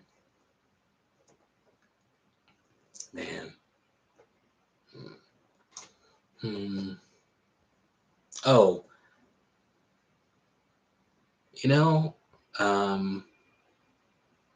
While I'm sharing randomly, I'll streak for a little longer. Any door is just a hole with a big enough explosion. Yeah, fair enough. Unrelated to that, I've talked about how I run like D&D at like my local game shop, but something that I'm going to talk about now, just for entertainment's sake, is there is a guy who showed up at one point really early on when I only had two people. He made a character real quick on D&D Beyond. He played and was fine, and then I was like, oh, we can exchange information if you'd like. He took down my information. I didn't get his, and then like we didn't see him again. But then one day he just randomly showed up again and asked if it was cool to play sometime later, and I was like, yeah, that's fine. Sorry I didn't like get your information or anything. And it turned out, I guess he's in the military or something, because he said like he got deployed and that's why he wasn't around. And I was like, okay, well, fine. And then he just randomly joined and then played for a session and then once again vanished. Last week, the players are about to go into like this climactic battle with this fierce Shade Lord, which is something that I made up. But it's inspired by some stuff from like one of the early Baldur's Gates.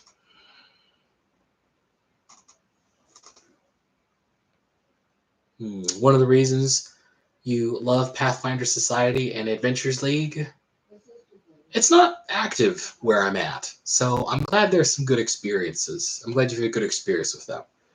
But the funny thing is, this like last Saturday, they're going into this climactic battle. This guy just randomly shows up again and is all like, "Hey, would you mind if I join?" And he's cool about it every time. And I like asked everybody else, how does everybody else feel? And I turned to the dude and was like, well, they're going into like a final-ish battle, but I guess as long as you're not worried about that, it helps that we were down a couple people. So like, it's just kind of funny. This guy just randomly shows up, plays, and then leaves. And I don't think it's like his fault or anything. It's just kind of funny. I think just randomly this kobold fighter will just pop up and be like, "I'm here." It's like, okay, yes, you are. I forget his name, his character's name. It's just kind of funny.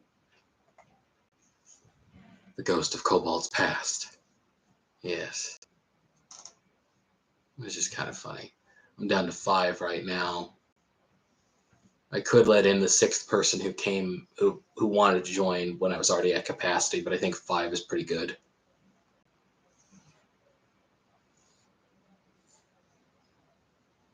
Honestly, that's basically what I did. Like, if you had a player that was sporadic like that, you'd probably just story lore wise excuse them by having them conveniently cross paths whenever they do show up. Yeah, that's more or less what I did. And had it not been like, had that guy not showed up at like previous sessions, I might have had more of an issue of someone walking in. Like if a random stranger was like, I have shown up today, can I just jump in? I'd like to say I probably wouldn't have just gone sure because like whatever, but since he played a little bit before, he was there for one of the in-person Moonlit Castle sessions actually. He was there for the start of that, funnily enough. He just wasn't there for the rest of it.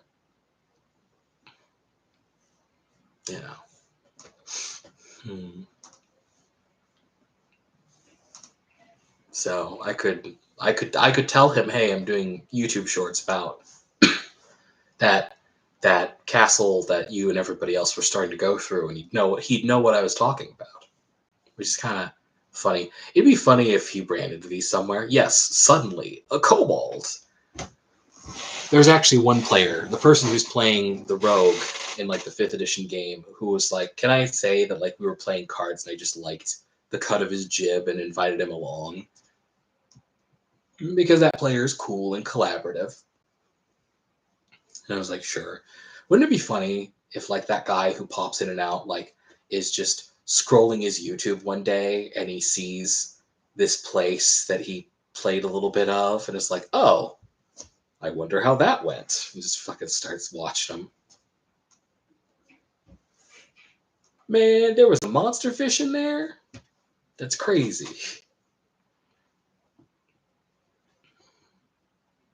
I don't know. I think that'd be funny. I think that'd be fun. Yeah. Hmm. Oh. Hmm.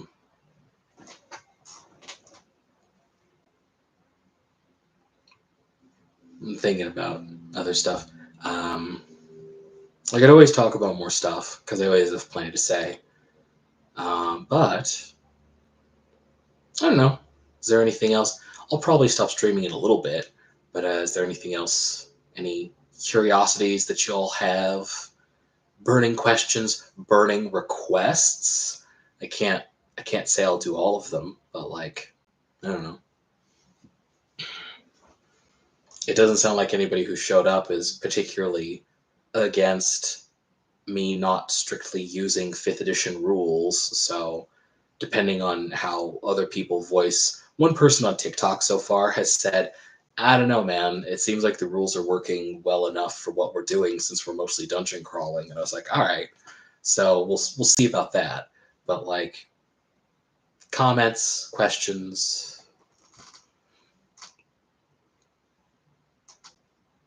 You want a kobold randomly joining shorts every so often, just for the lulz. I could do that. I think I could do that. That sounds fun to me. I might just. And then people will be like, what? Wait. People who didn't see this and don't watch the VOD will be like, where's this kobold come from? Be like, nah, don't worry. Don't worry about it. It'll be a displaced kobold fighter that just shows up every now and again. Who's just helpful but leaves. You look away and they're gone. And it's like, what? Where'd you go? I think so. There's a random encounter table that I'm using for the thing, for the shorts. I could just easily add him on there for that. Or something. I think I will. I think that sounds fun, so I think I will do that. And then yeah, like you're saying, he'll like be there for 3 shorts, and then he'll leave. And just be like, okay, yes, a kobold joins your party. He's just generally helpful. Yes, yeah, that sounds fun. Random encounters aren't always monsters trying to kill you. In the original, uh, I hope you won't judge me for being too much of a weeb. But the original Moonlit Castle like encounter table that I wrote, there is a friendly encounter on there that's just basically a Soul Reaper from Bleach. I didn't roll it when I actually ran it, so like the players don't know, but there's somebody on there that's just like, there's just a random ghost samurai that's like trying to rescue a princess somewhere in that draft, because I thought that'd be fun. Thank you. Yeah, all right, you got me. You got me. I'm running a Japanese castle with a bunch of Japanese-inspired things, but heaven forbid someone think that I am a weeb. I don't even know why I started with the disclaimer. Like, that's going to push it over the edge. Like, someone's going to go, I could condone Asian stuff, but I draw the line at explicit anime references. Right, that's the best. It's the best way to do it. Could you imagine you're trying to rest from a battle and then all of a sudden some guy around the corner, I'm Fred, I'm going to help you now. I can. I think that's good. I think that's good. That makes for a good random encounter. Though now we also open ourselves up to the next time where you gotta, hi, I'm Paul. Next time it's like, oh, you're gonna risk a random encounter. You know, maybe you two will think, oh, random encounter means we have a chance of a friend. And then watch, I just roll like a brutal monster. It's like, it's not a friend. It's not Paul. It's not Paul this time. We'll see. In Shadowdark, they go in rounds, and you do a random encounter check every like 2 or 3 rounds of play instead of just sometimes. Yes, not friend shaped. Not friend shaped. I haven't been doing that. I've just been checking for random encounters when you spend a significant amount of time somewhere because I think that makes sense. And I could do it more. I'm not going to, but I could. It's cool. 5th edition is cool. Pathfinder, despite my initial hesitation, is cool.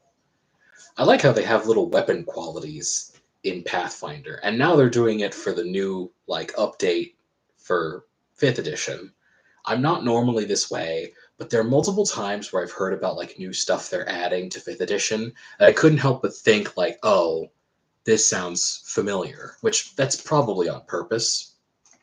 People borrow stuff and crib stuff from other games when they make games. That's totally fine.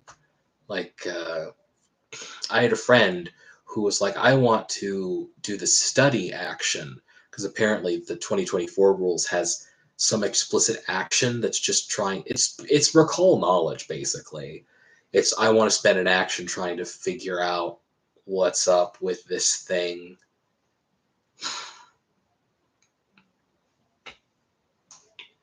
Pathfinder slash Pathfinder Second Edition is just everyone's homebrew for 5th edition. Uh, you may be more correct than I could ever imagine. Maybe. Maybe. It's Wizards of the Coast's homebrew, at least. We're introducing qualities to weapons now. Cool? Sounds cool.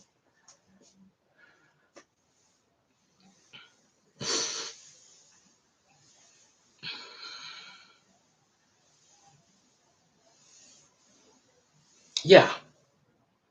Honestly, I love DMs that go with the most of the ideas their group of players go with. Like, you wouldn't expect them to suddenly try to befriend the werewolf like they're a dog, but go for it. Yeah, I agree. There are definitely lines that I do draw sometimes, but I'm relatively open. Exactly. Exactly. We're introducing weapon groups and critical hit abilities to our weapons. Wait a second. This feels so familiar. Yeah, there were like a couple times where a friend was trying to do the study action, and I had to tell him, hey, one, we're not using the 2024 stuff. You can just roll up a lore check or something. That's fine. But two, that's new stuff. And then in my head, I thought, and three, that's recall knowledge. I'm pretty sure. I didn't say it out loud, but it's what I thought. It's cool though. I'm not super gung ho about like the 2024 stuff of 5th edition. Some of it sounds cool though. Right. Most of the ideas, definitely. Definitely. Originally I thought about filming the random encounter table when I like rolled random encounters and like did like, here's what it is, here's the dice roll, uh-oh. But it's not enough. Not enough time. It screws with the flow of the short. Which, by the way, if you're ever wondering why don't I show every single dice roll, it's because sometimes it screws with the flow of the short and I just have to like not show it. I'm rolling for everything. It's just I can't put it all in there without it taking up a bunch of time sometimes. Spoiler alert. There's a time where I thought, oh, I gotta film everything. But honestly, yeah. I mean, I do film everything, I just don't use everything. Honestly, if we trap the paintings in the mirror, do we have to disclose that there's an evil haunted fish in them? Mm, I no. I'm not going to force you to.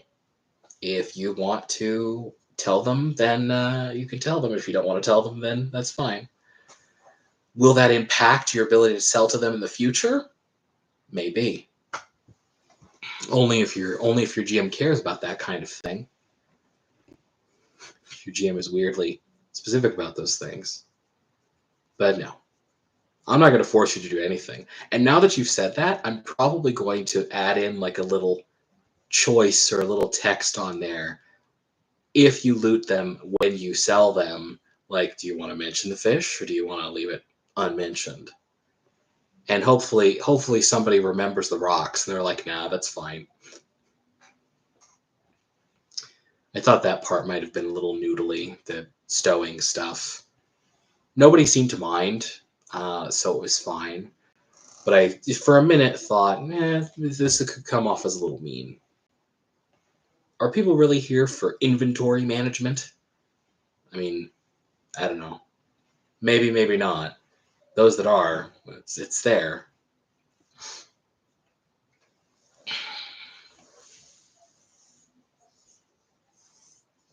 So you might hand over some paintings and not tell them.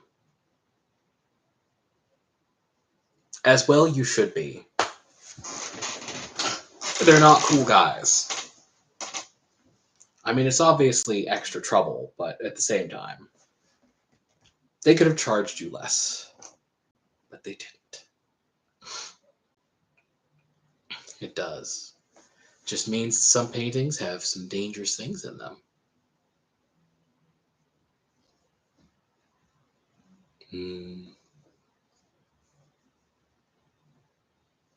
Your brain has been a bit ruined from the memes. Yeah. Yeah, I feel that. I feel that. The memes. The memes. Yeah.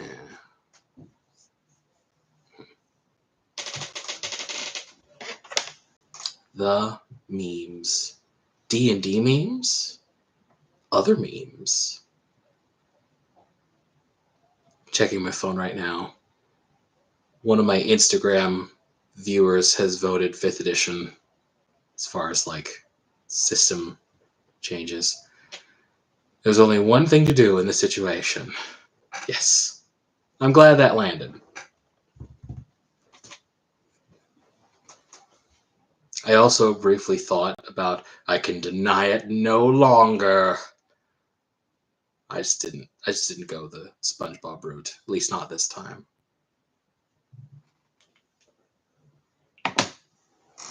I thought that was funny. And depending on if you ever go back up there, maybe a good move. But I won't spoil anything. As fun as it would be to start like revealing secrets here on the stream, you know. If you end up going back there, maybe you'll find out. And if you don't, then maybe that will have been a good move anyway. It's very dangerous. This dungeon is dangerous. You have more allies, so it should be safer, but I mean, I'm rolling dice and crazy enough to abide by them, as much as I would have loved to save some people sometimes.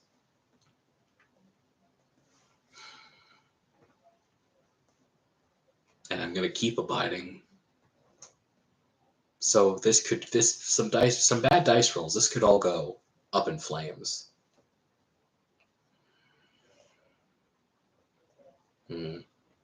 I was very interested to see what would happen if ambush/hide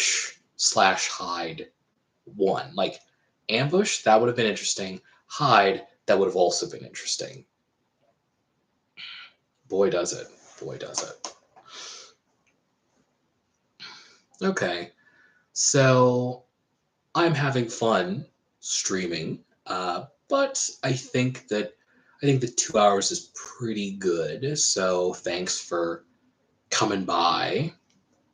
Appreciate it. Had fun talking to y'all and, talking at the camera.